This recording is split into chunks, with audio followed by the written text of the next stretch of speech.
नमस्कार साथियों आज मैं आपके लिए एक साधना लेकर आया हूँ। मुझे कुछ लोगों ने पुराने चैनल पर बोला था कि आप ज्ञान के साथ साथ कोई साधना भी दें। एक पूरी हमारी अभी एक सीरीज चल रही है जिस पर हम देवी के साथ चलने वाली अलग अलग शक्तियों की बात कर रहे हैं। उसी में यह दूसरी वीडियो है। इससे पहली वीडियो में हमने डाकनी के बारे में समझा था। तो चलिए, आज मैं आपको अप्सरा साधना देने जा रहा हूँ। यही मैंने इसलिए चुनी क्योंकि एक तो यह बहुत ज़्यादा प्रचलन में है, दूसरा अप्सरा के बारे में बहुत सारी भ्रांतियां फैलाई गई हैं। मैं आपको यहाँ पर जो भी जानकारी दूंगा वह वेदों तथा शास्त्रों के आधार पर दूंगा। यदि आपको कहीं भी थोड़ा भी संदेह हो या आपको गलत लगे तो आप कमेंट कर सकते हैं। पहले जानते हैं कि अप्सरा कौन होती है। अप्सरा एक इत्र योनि की शक्ति है और इस योनि का वास पृथ्वी लोक के ऊपर और देवलोक के नीचे का बताया गया है। मतलब पृथ्वी लोक और देवलोक के मध्य इनका वास होता है। अप्सराओं की उत्पत्ति गंधर्व लोक से मानी गई है, इसलिए अप्सराओं के पास ज्ञान भी होता है। मुख्यतः यह अपने साधक को रसायन विज्ञान के गुप्त रहस्यों को बताने की क्षमता रखती है। यह आपको बहुत सी गोपनीय साधनाएं भी बता सकती है और आपकी मुक्ति का मार्ग भी खोल सकती है। आज के वक्त में तो अप्सराओं को यूट्यूब पर इस तरीके से दिखाया गया है कि लोग इनको सेक्स वर्कर या बार डांसर से ज़्यादा कुछ नहीं समझते। अधिक भीड़ को आकर्षित करने के लिए लोग ऐसे प्रलोभन देते हैं कि यदि तुम ये साधना करोगे तो अप्सरा के साथ संभोग करने का मौका मिलेगा। पर ये सभी वो लोग हैं जो अप्सराओं के बारे में कुछ ना जानते हैं, ना ही इन्होंने कोई साधना की होती है। ये बात सच है कि अप्सराएं सुंदर होती हैं, साथ ही यह अमर भी होती है शक्ति। इनके अंदर पूर्ण यौवन मौजूद होता है। कुछ पुराणों में ऐसा लिखा गया है कि यह 16 से 17 वर्ष की आयु के बीच दिखती है। परंतु अप्सराओं के पास हमारे जैसा स्थूल शरीर नहीं होता। यदि कोई बहुत बड़ा साधक हो तभी वह उस अप्सरा को स्थूल शरीर प्रदान कर सकता है। ऐसा तंत्र में उल्लेख है कि संकल्प मात्र से ही ऐसे साधक किसी का भी स्थूल शरीर का निर्माण कर सकते हैं। परंतु इतने बड़े साधक इस तरीके की कोई वासना नहीं रखते और आज के वक्त में मिलना भी इनका बहुत कठिन है। तब फिर ये सब संभोग वाली बातें कहाँ तक सच हैं, आप स्वयं ही निर्णय कर लीजिए। बाकी कुछ पुराणों के हिसाब से ऐसा भी लिखा हुआ है कि इनको अधिक गहने पहनना पसंद होता है। साथ ही यह पीले व सफ़ेद कपड़े पहनना भी पसंद करती हैं। इसलिए इनकी साधना भी पीले अथवा सफ़ेद कपड़ों में ही की जाती है। कहीं-कहीं पर ऐसा भी ज़िक्र है कि अप्सराएँ चुस्त कपड़े पहनती हैं, पर पुराणों और शास्त्रों में ऐसा कहीं ज़िक्र नहीं मिलता कि यह आपकी वासना पूर्ति का साधन है। जिन अप्सराओं के बारे में लोग बताते हैं, उनमें उर्वशी का ज़िक्र आता है कि उसने ऋषि विश्वामित्र की साधना भंग करने के लिए उनके साथ शारीरिक संबंध बनाया था। ये सभी कहानियाँ देवताओं द्वारा नियोजित थी क्योंकि उनको विश्वामित्र की तपस्या को भंग करना था। लेकिन इसका अर्थ यह नहीं कि अप्सरा सिर्फ यही सब करती है। जबकि अप्सराओं के बारे में पुराण कहते हैं कि अप्सराएं सीधी, सरल होती हैं एवं अपने साधक के प्रति हमेशा समर्पित होती हैं। तो कोई भी भ्रांति जो यूट्यूब पर फैली हुई है, उससे बाहर निकलें और अब हम सीधे चलते हैं कि अप्सरा साधना कैसे करें। यदि आप चरित्र के पक्के हैं, तब आप अप्सरा साधना को बिना गुरु के भी कर सकते हैं। और यदि आप कई स्त्रियों के साथ संबंध रख चुके हैं या आप विवाहित हैं, तब आपको गुरु की ज़रूरत पड़ेगी। या फिर आपके पास क्रोध भैरव या 10 महाविद्याओं में से किसी एक महाविद्या की सिद्धि होनी चाहिए। इसमें उपयोग होने वाली तकनीकी नियमों को मैं आपको बता देता हूँ। पहली चीज़, इनकी साधना आपको स्वच्छ कमरे में करनी है। आपके मंदिर वाला कमरा भी चलेगा क्योंकि ये कोई नकारात्मक शक्ति तो है नहीं, तो इसलिए आप मंदिर वाले कमरे में भी इसको कर सकते हैं। रोज़ाना आपको स्नान करना है, रोज़ाना ही अपने कपड़ों को बदलना है। कभी भी साधना में पुराने दिन पहना हुआ गंदा वस्त्र ना पहने। हो सके तो 2 वक़्त स्नान करें और साधना से पहले भी स्नान करके ही बैठें। क्योंकि शरीर पर जितना कम पसीना होगा उतना बेहतर है, क्योंकि इसमें साफ-सफाई का खास ध्यान रखा जाता है। आपके पसीने की बदबू या शरीर की बदबू से विकर्षण पैदा होता है। दूसरी बात, साधना को उत्तर दिशा की तरफ मुख करके पीले कपड़ों में या सफ़ेद कपड़ों में करना है। अप्सराएँ गुलाब का इत्र या चमेली आदि का इत्र भी पसंद करती हैं, तो इत्र को आप अपने पहने हुए कपड़ों पर लगा सकते हैं। तीसरी बात, साधना के दौरान पूर्ण ब्रह्मचर्य का पालन करें। किसी भी तरीके के गंदे चित्र, वीडियो आदि ना दिखें। कोई भी कामुक कल्पना ना करें क्योंकि यह शक्ति आपके मन को पढ़ने में सक्षम होती है। किसी और स्त्री का चिंतन ना करें, किसी भी स्त्री को यौन भाव से ना देखें, यौन संबंधों की कल्पना ना करें जब तक आपकी साधना पूर्ण ना हो जाए।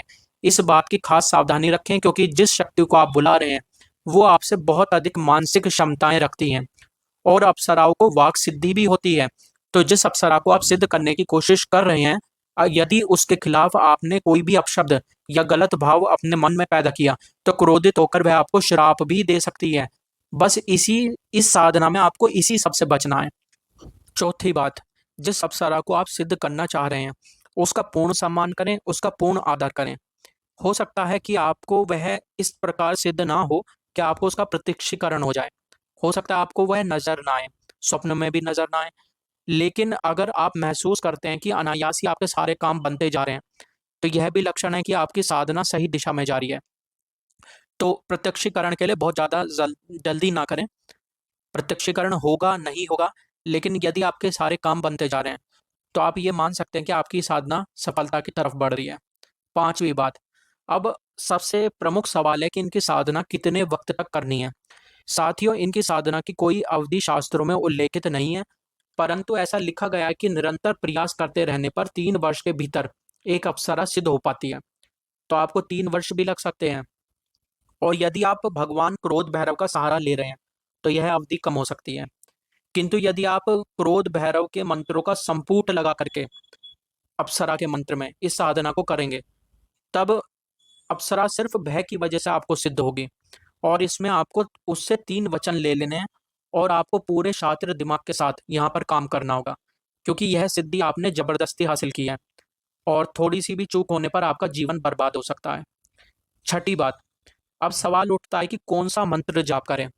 अलग अलग अप्सराओं के लिए अलग अलग मंत्र आपको गूगल पर ही मिल जाएंगे। अलग से उन्हीं को बताकर मैं आपका वक्त खराब नहीं करूंगा। यहाँ पर मैं मंत्रों के संबंध में आपको एक और तरीका बता देता हूँ, जो मैंने स्वयं अपने अनुभव से भी जाना है। साथियों, पूरे आध्यात्म जगत में भाव का बहुत महत्व है। आप जैसी किसी भी शक्ति का भाव करते हैं, वह शक्ति आपकी तरफ आकर्षित होना शुरू हो जाती है। दुर्गा दुर्गा सप्तशती के अंदर नवाण मंत्र दिया गया है।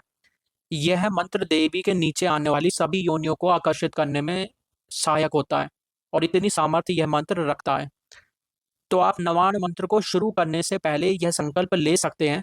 सबसे पहले आपको नवाण मंत्र यूं ही नहीं शुरू कर देना। सबसे पहले एक संकल्प लेना होगा आपको। जब आप साधना को शुरू करेंगे, किसी भी शुक्ल पक्ष में आप इसको शुरू कर सकते हैं। अभी नवरात्रे चलने हैं, शुभ दिन है, आप अभी भी शुरू कर सकते हैं इसको। तो इसमें आपको संकल्प के रूप में क्या बोलना है वो मैं आपको बता देता हूँ। आपको एज इट इज ऐसा ही बोलना है जो मैं बता रहा हूँ। हे देवी, मैं शुद्ध भाव से प्रेमिका रूप में अप्सरा को सिद्ध करना चाहता हूँ, जो सांसारिक एवं आध्यात्मिक उन्नति में मेरी सहायता कर सके। निकटतम भ्रमण कर रही कोई भी अप्सरा जो मेरे इस भाव से अवगत हो चुकी है, मेरे इस प्रस्ताव को स्वीकार करो। मैं अपनी तरफ से पूर्ण निष्ठा एवं आदर आजीवन आपके प्रति रखूंगा। मैं किसी भी ऐसे कार्य को करने के लिए आपको कभी विवश नहीं करूंगा भविष्य में, जिससे आप कर्म बंधन में फंसे या पाप के भागीदार बने। आप मुझे शीघ्र अतिशीघ्र प्रत्युत्तर देने की कृपा करें। ये वचन आपको सीधे हाथ में जल लेकर के तब पढ़ना है और जल को आपको छोड़ देना है।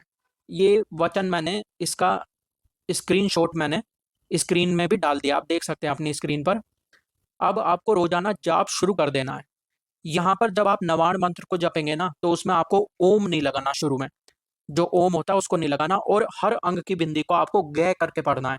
जैसे जो नवाण मंत्र यूट्यूब पर आमतौर पे जो चैंटिंग डली होती है, काफी सारी वीडियोस हैं जहाँ पे नवाण मंत्र डला हुआ है, तो उनमें एम ह्रीम क्लीम चामुंडाई विच्छे इस तरीके से डला हुआ है, लेकिन आपको इस तरीके से नहीं करना। पहली चीज तो आपको ओम नहीं लगानी, और दूसरी बात आइंग AING आइंग, ह्रींग HRING ह्रींग, क्लींग KLING क्लींग, चामुंडाई विच्चे, इस प्रकार आपको जप करना है। ठीक है साथियों, जो अंग की बिंदी है उसका बड़ा महत्व होता है। उसका उच्चारण किस प्रकार करना है, तो यहाँ पर इस प्रकार उच्चारण होगा अगर आपको किसी योनि शक्ति को आकर्षित करना है। इस तरीके से करने पर आपको निश्चित ही सफलता प्राप्त होगी और आपको अप्सरा के दर्शन भी हो सकेंगे। चूंकि नवाण मंत्र देवी दुर्गा का मंत्र है, इसलिए कोई और नकारात्मक शक्ति आपके साथ छल नहीं कर सकती। कई बार ऐसा होता है कि पिशाचनी डायन जैसी शक्तियां भी अप्सरा का भेष रखकर साधक को बेवकूफ बना देती हैं। पर यदि आप नवाण मंत्र का प्रयोग कर रहे हैं, तब यह शक्तियाँ आपके घर के आस-पास भी नहीं आ सकती। तो धोखा देने का तो सवाल ही नहीं उठता। दूसरा नवाण मंत्र, अगर इसके द्वारा आप किसी अप्सरा को भी नहीं सिद्ध कर पाए, तब भी इस मंत्र के अंदर महासरस्वती, महालक्ष्मी और महाकाली, इन तीनों के बीजाक्षर मौजूद हैं। तो आपको वैसे ही, क्योंकि इन तीनों क्षेत्रों में आपको वैसे ही विजय होनी शुरू हो जाएगी अगर सिर्फ आप इस मंत्र को भी करेंगे।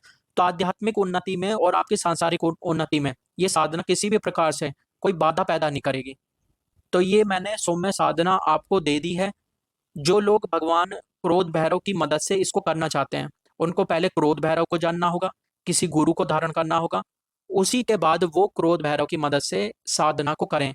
और जो सीधे करना चाहते हैं, वो जो मैंने तरीका बताया नवाण मंत्र के तरीके से, उस तरीके से आप करेंगे। बाकी अगर कुछ छूट गया होगा तो मैं दूसरी वीडियो बना दूंगा, और क्रोध भैरव जो भगवान है उनके बारे में विस्तार से मैं किसी और वीडियो में दूंगा। अभी तक के लिए इतना ही। धन्यवाद साथियों।